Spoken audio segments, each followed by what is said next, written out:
বিশ্বজুড়ে শাসন পদ্ধতির মানদণ্ডে ইরানের কাঠামো বেশ ব্যতিক্রম। সেখানে প্রেসিডেন্ট বা সংসদ সদস্যরা নির্বাচনের মাধ্যমে নির্বাচিত হলেও প্রকৃত ক্ষমতা এবং রাষ্ট্রের মূল চালিকা শক্তি দীর্ঘ ৩ দশকেরও বেশি সময় ধরে এক ব্যক্তির হাতে। তিনি হলেন ইরানের সর্বোচ্চ ধর্মীয় নেতা আয়াতুল্লাহ আলী খামেনি। এই কারণেই আন্তর্জাতিক বিশ্লেষকরা বিশ্বাস করেন ইরানকে দুর্বল করার জন্য আমেরিকা বা ইসরায়েলের কাছে ইরানের প্রেসিডেন্ট নয়, আয়াতুল্লাহ আলী খামেনি হলেন মূল টার্গেট। আর এর মধ্যেই চাঞ্চল্যকর এক তথ্য সামনে এনেছে ইরানের গোয়েন্দা মন্ত্রণালয়। নীল মজাদার গোলমার্ক বক্স, কুরমুরে বাইতে ফুরফুরে লাইফ। যুক্তরাষ্ট্র, ইসরায়েল এবং তাদের মদতপুষ্ট শত্রুপক্ষ আবারও হাত মিলিয়েছে আয়াতুল্লাহ আলী খামেনিকে হত্যার জন্য।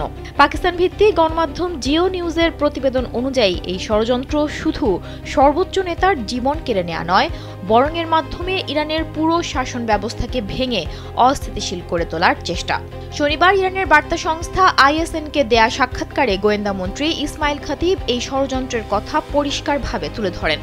তিনি বলেন, শত্রুদের এবারে লক্ষ্য ইরানের পুরো শাসন ব্যবস্থাকে দুর্বল করা, কখনো হত্যা চেষ্টার মাধ্যমে, আবার কখনো সরাসরি হামলার মাধ্যমে সর্বোচ্চ নেতাকে টার্গেট করতে চায় তারা। গোয়েন্দা মন্ত্রী কোনো নির্দিষ্ট হামলার কথা না জানালেও ইরানি কর্মকর্তাদের এমন সরাসরি অভিযোগ অতীতে খুব কমই শোনা গেছে, বিশেষ করে চলতি বছরের জুনে ইসরায়েল ইরান যুদ্ধের আগে। এই ষড়যন্ত্রের অভিযোগ আরও স্পষ্ট হয় মার্কিন প্রেসিডেন্ট ডোনাল্ড ট্রাম্পের পুরনো কিছু মন্তব্যকে ঘিরে। গোয়েন্দা মন্ত্রী খাতিব এ ধরনের কাজে জড়িতদের শত্রুর মদতপুষ্ট অনুপ্রবেশকারী হিসেবে চিহ্নিত করে সরাসরি যুক্তরাষ্ট্র ও ইসরায়েলের দিকে আঙুল তুলেছেন।